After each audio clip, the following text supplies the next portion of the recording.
The evolution of the bicycle has been steered not by the how, but by the why. And even today, it begs the question. 就要问你为什么骑自行车？健身啊。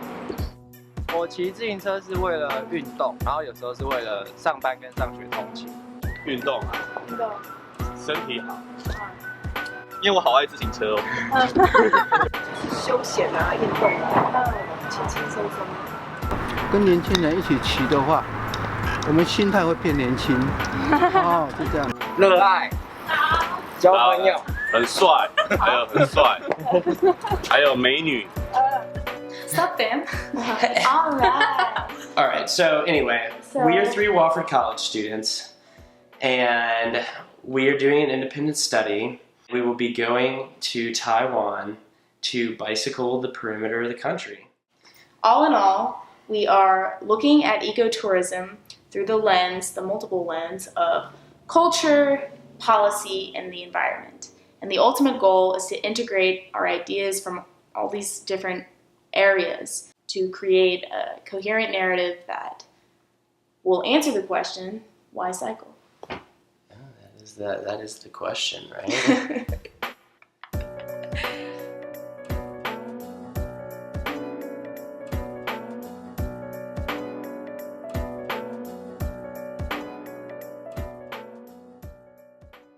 The fate of our trip teetered uncertainly for some time until we finally bought our plane tickets, and soon thereafter, late December rolled around. Leaving tomorrow. Big day. Not too many things to bring, but I'll certainly forget something. Our once distant dream was now at hand, our story finally in motion. Just got to Union Station, so heading to the metro now.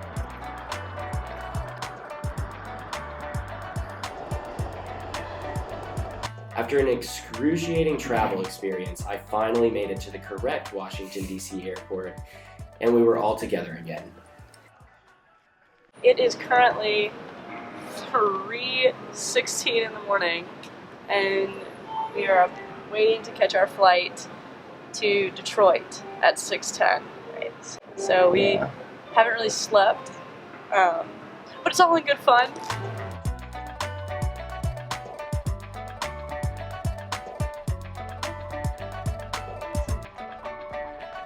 You have a friend?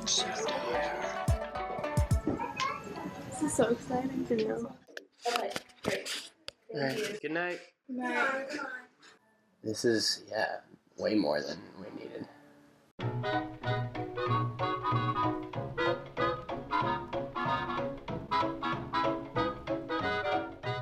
We all traveled for over 46 hours We've for all me. traveled for over 45 hours. Yeah, it was a hell of a time getting here, but we made it last night. We got here at...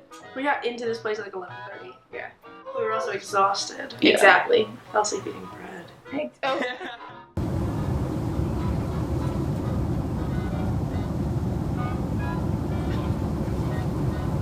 We gotta go. Find some Wi-Fi. Yeah, find some Yeah. Wi-Fi. Get some food. I cannot wait to expose them to the wonders of Chinese food. I don't know if my and tummy's ready. First impressions? I fucking love this place. Yeah. I probably shouldn't say that. I love this place. Ellen, second impressions? I'm just so happy. We took the first few days in Taipei to get our bearings, and we loved every bit of it. Taiwan's a really unique region of the world with a fascinating history. In 1949, after losing the Chinese Civil War to the Communists, the Chinese Nationalist Party retreated from mainland China to the island of Taiwan. There they established in Taipei the new headquarters of the Republic of China.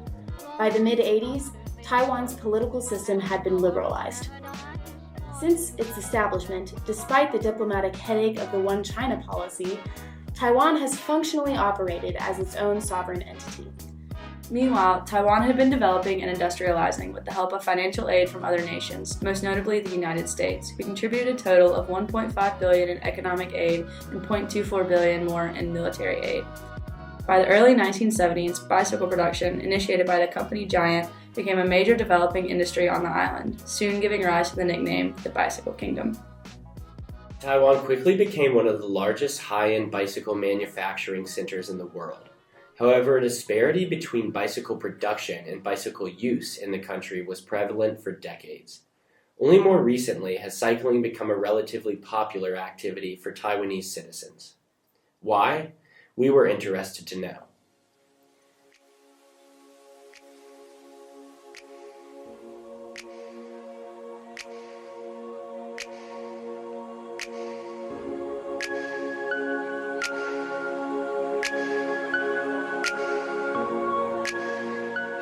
All right, guys, how are we feeling? We're feeling good. We're getting ready to head off to the wharf. Go all the way. Basically, we're gonna go to the wharf and follow it all the way up to the corner of the island. Really? Yeah. Cool. You guys got everything packed Yeah. away? I know mine now. You can see I've already got my Okay. surfer mounted. Oh, hell yeah. That looks super professional. I'm so nervous but excited. It's gonna be so much fun. Yeah, I'm super psyched.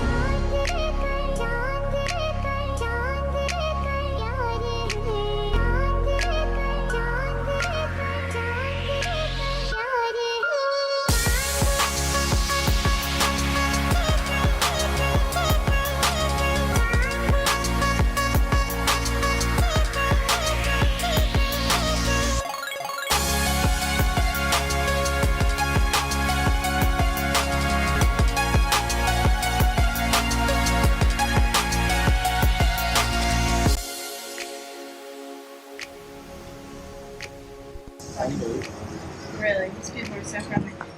All right, guys, how was the first day? Not as bad as I expected. It was good. So biking pants or padded shorts, they help a little or a lot, I guess, but not enough. First day. So we went about 30 miles. Towards the end, we were looking for a hostel of some sort. And so this woman was just like, you know what? I'm going to take you. So she hopped on her little moped and took us We're on this wild goose on chase. a wild goose chase to find the hotel that we... How you guys feeling? Ready for today? Oh, yeah. I smell terribly. The first few days of riding were stimulating, to say the least. From Taipei, we headed north to the tip of the island, then south along the eastern coast. Each time we arrived to a new town, we were met with the humble assistance of exceedingly kind and generous locals. As we traveled, we talked amongst ourselves and with other people and began to more intimately consider the nature of bicycling and its corollaries. One aspect of our endeavor that immediately stood out was that of ecotourism. You know, ecotourism is kind of a buzzword. It's kind of like a catch-all phrase that people can use. A lot of tourism that has to do with the environment that is not necessarily ecotourism. Highly academic papers that we've looked at, there will be a few that kind of cross over each other in their definition, but none that have been the same. One that we liked. Environmentally responsible travel and visitation to relatively undisturbed natural areas in order to enjoy and appreciate nature and any accompanying cultural features, both past and present, that promotes conservation, has low visitor negative impact, and provides for beneficially active socioeconomic involvement of local populations. So the question is, are we going to be ecotourists? And if so, how so? Looking to explore this topic further, we made a pit stop in Yilan to interview the Director of Agriculture Tourism. First interview. Here we go. Through speaking with Director Zhang, we learned about agritourism as a subset of ecotourism. The government officials of Yilan, by working with local farmers and businesses, are making agritourism an attractive option for both producers and consumers. In many cases, farms operate as partners with schools. Through these partnerships, field trips expose young children to farms, allowing them to gain a sense of where their food comes from. Director Zhang explained the importance of tourism tied to education. As a matter of course, these kinds of experiences establish a connection between the people and the land. 就是说，我觉得旅行啊，旅行是一种学习。Many child live in city, or don't know where the food 从哪儿也是 where the food 从哪儿来的？为什么会发展休闲农业？就是要把我们宜兰传统的农业生活，让很多人来认识、了解这样子。 We were excited about our first successful interview and felt like we were gaining a much better grasp of the forms that ecotourism can take and their significance. The interview was a great start to our day, and it only got better when on our way out of City Hall, a man struck up a conversation about cycling with us. And send us some pictures of his adventures. Cool. The man turned out to be one of the most accomplished riders in all of Taiwan, and he was ecstatic to tell us all about riding in his beloved country. Continuing on that day, we passed a number of cyclists, and it was becoming very apparent that cycling really is trending in Taiwan. And with good reason. Our coastal ride had been a breeze, nothing but breathtaking scenery, sunshine, and smooth pedaling. Well, it had been up to that point. This is one hell of a hill. That was exhausting. This mountain. How was that hill? It gets better every day. It's a good way to put it. We went through the Taroko National Forest, part of it. Gorge. So we had two crazy intense uphills.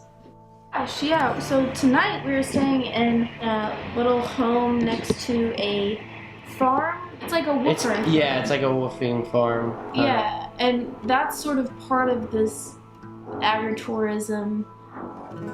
We were ready for bed, perhaps not so ready to wake up the next morning. Nevertheless, we persisted. First bike repair, Helen Blue Flat.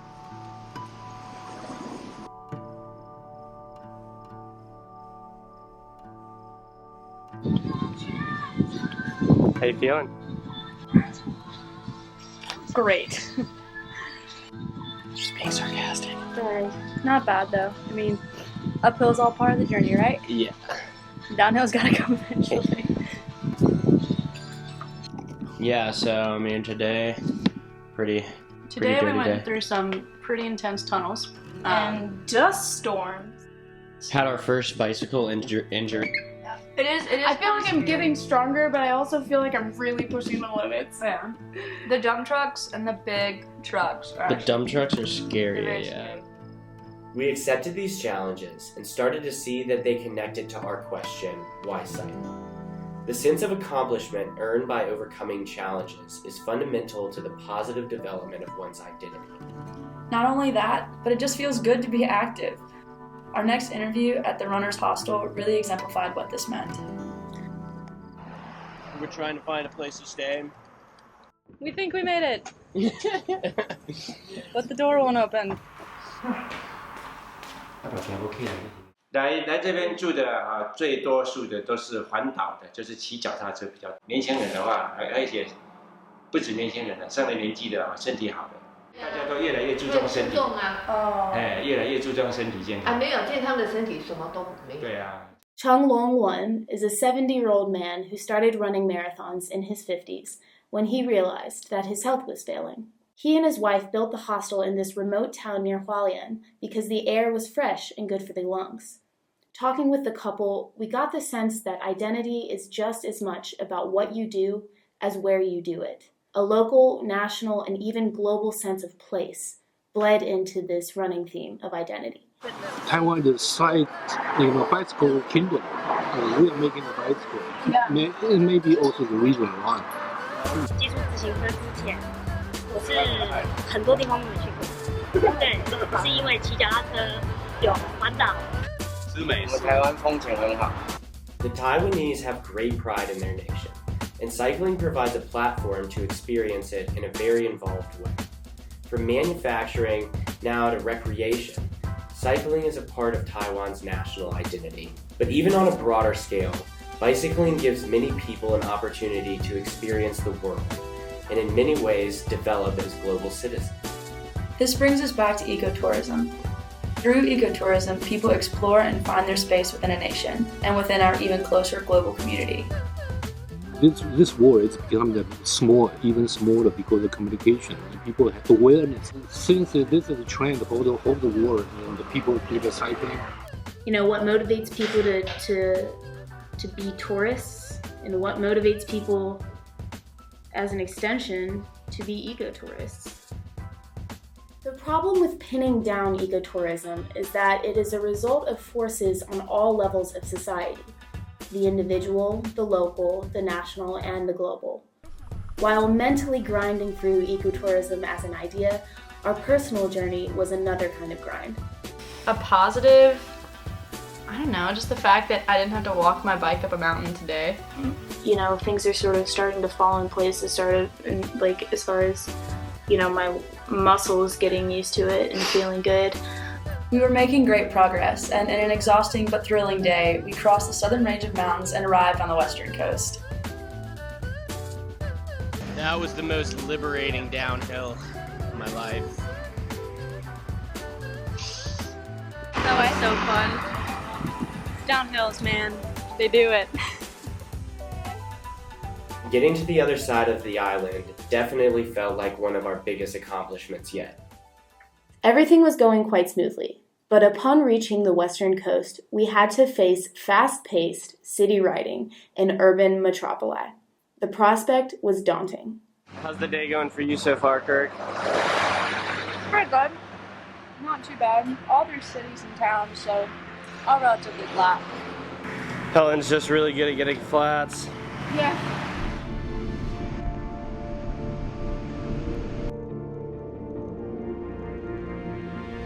Okay. Okay, I love you. Yeah, no problem. I'll see you soon. Bye, Dad. Love you. Look forward to it. Love you. Bye. All right, Helen. What happened today? Well, we had our first mildly scary experience today.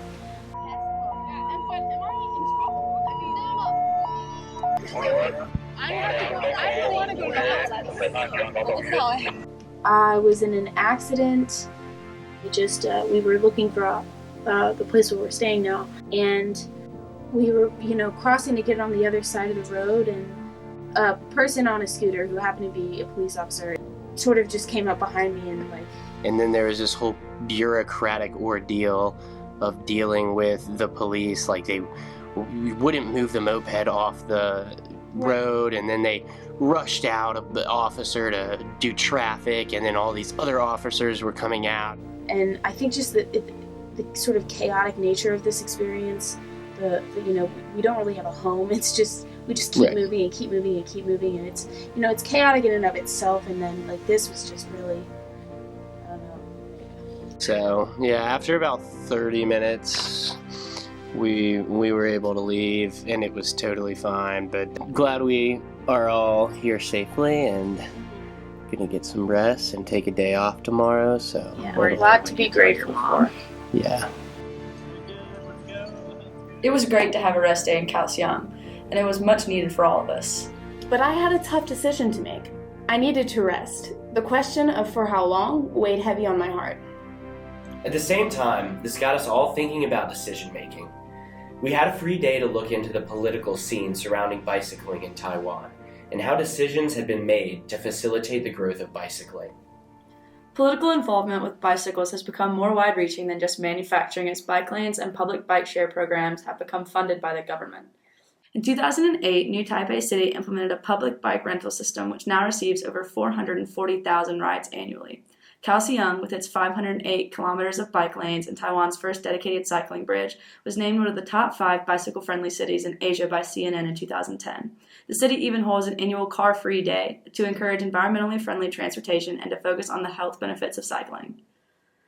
Politically, these changes have coincided with action towards environmental protection, such as the establishment of Taiwan's 10-step plan to a golden age, which seeks to balance economic growth and environmental sustainability. In recent decades, more money has also been allocated to the creation of outdoor tourism in recreational areas, such as national parks and forests. With an increasing demand for recreational bike activity, growing consideration for environmental problems, economic concerns, and more, politicians and lawmakers have had to consider the long and short-term risks versus rewards of investing in bicycle infrastructure, public ride programs, tax incentives, and more. What's to gain? Perhaps a healthier people, a healthier environment, a more engaged society. And to lose? Economic progress, money, time, and effort wasted? Balancing the long-term and the short-term implications of decisions appeared to be a running theme here, even personally. After a day's contemplation and a good night's sleep, I decided that I should carry on, and so we continued north. Well, we are currently in Xiaoyu. We had a rest day yesterday, so today was a little bit of a challenge for me to get back into it. But we broke 70 miles. We had 72? It was a good day, but a long one, and I realized that the accident had been more impactful than I initially thought. Hey, Dad. Is it worse to ride the bike? Yeah. I realized quickly when I started riding that something happened to my hip, and I think I exacerbated that injury. Pushing through something like that might be something that you carry with you the rest of your life. Yeah, but you know what else I could carry with me? What's that? A damaged hip. The last time this happened, I couldn't dance really fully for a year. You may only know that retrospectively, but that doesn't help you, as you have to make a decision sometime between now and 9 a.m. tomorrow local time. Right. I told you that story about General Grant, where some guy was sent down from Lincoln to keep an eye on him because I heard he was drinking too much. And this guy was in a tent with him, and this officer came in and said, "Sir, we got this terrible supply problem, and I think we need to do this solution A or we do this solution B that I come up with. Which one is it?" And just immediately responded, he picked one of the solutions, said, "Okay, carry on." I said, "Yes, sir, I'll take care of it." And the guy who was sent from Lincoln to look at Grant said, General, how did you know that was the right decision to make so quickly? And he said, sometimes the worst decision you can make is no decision.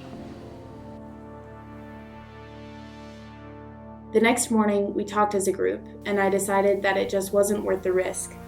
Kirkland and I would take the train back to Taipei. Being so close and wanting to finish the circuit of the island, I decided I would continue solo and finish the final 160 miles to Taipei. This too was a tough decision, not wanting to split the group up, but it presented me with a new challenge and offered new, albeit different adventures for all of us. First day riding by myself, definitely been a bit of a challenge. There's just really crappy weather, overcast, kind of misty, with a strong headwind just about the entire day. Really happy that we got here and we're returning our stuff. Such a great snack. It's cold, it's rainy, it's windy. Been going all day, trying to make this 100. I've now gone 154 kilometers, which puts me about 4 miles short of 100 miles. And flat tire. So just my luck. And I have 1 tube left. I'm gonna try to fix this up. And if the next one pops, I'm f***ed. So that's what I'm up to right now.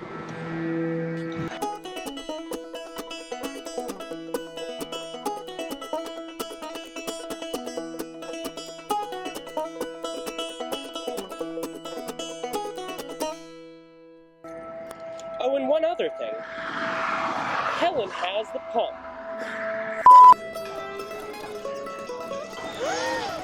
Is this mochi? It's mochi, dude.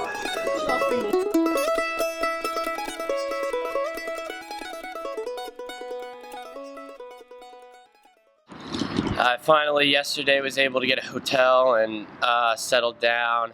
I started out this morning still with a flat tire. Managed to just find some random guy who had a bike pump. Another one of those kind of dreary days. It's windy, starting to sprinkle, cold.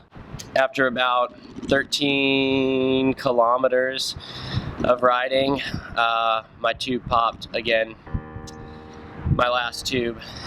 It just so happened though that the tire popped right in front of an auto repair shop.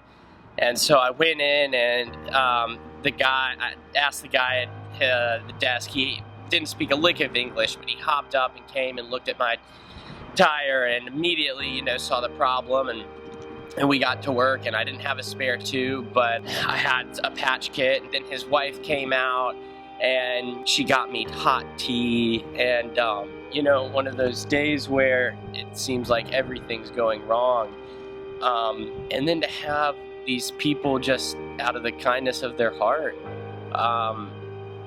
so willing to help me, and we put on a patch and it didn't quite work, so then we, you know, tried some other things and used some duct tape, and finally we got the tube on and we got it pumped up and the air seems to be staying, so they wished me well and I went on my way. Will not speak their language at all, but be able to communicate and get something done, and it was just incredible. I'm gonna just be thinking about that as I ride into Taipei and try to let that give me the strength to make it the last 60 miles or whatever, so here we go. Those last miles were the hardest of the trip for me, but by far the most rewarding. Making it back to Helen and Kurt was such a relief and a joy. Alex. I made it! Yeah, he's here with us. We are all back in Taipei now. Quite a trip there at the end for me, but it was really exciting to see you guys. We have a few more days here. I think four more days here in Taipei, and we're going to be doing some more interviews, research, and just exploring, you know, the city and trying to make the most of the time we still have here. So it was one hell of a journey.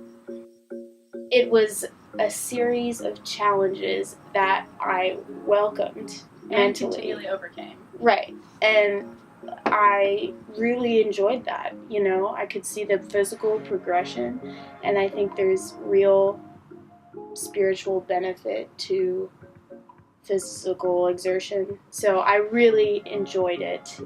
And then the accident sort of put things into a different perspective for me, where it was no longer about pushing through physical challenges and more about thinking long term.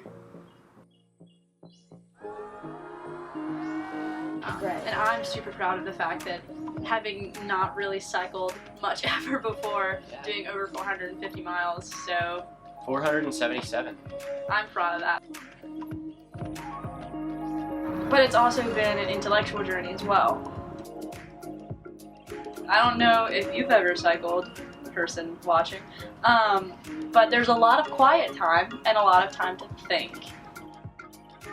And our goal in this journey, was to bike around the whole island, but we're also exploring this concept of ecotourism, have been and are continuing to explore this concept, and that's something that I hate to say never really thought all that much about before. And we all kind of dove headfirst into this topic and have explored it, I think, very fully, and have allowed ourselves to take ideas that we had and put them to the wayside to embrace this whole new idea of tourism and involving the environment and ecosystems around us. And I'm just amazed by everything that we've been able to learn and understand and accomplish from this trip. We came to appreciate this incredible way of exploring the world, one that brought us closer to complete strangers.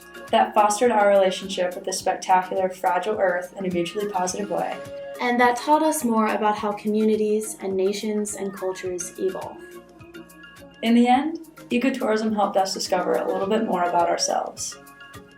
By the end of our journey, we were finally able to answer our fundamental question: why cycle?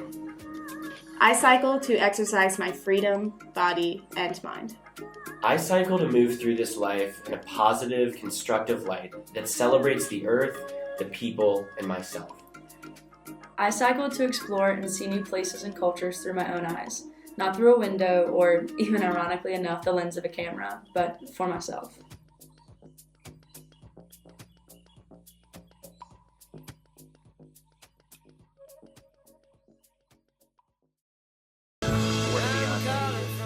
One in 10. 1 in 10. 1 in 10. What? Yeah, it's pretty hard on the pubis.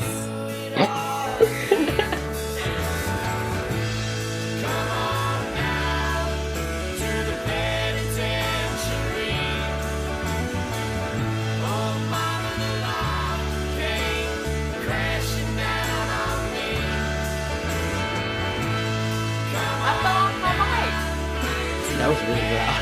We're all really excited to bark off my bike. There's a little clip.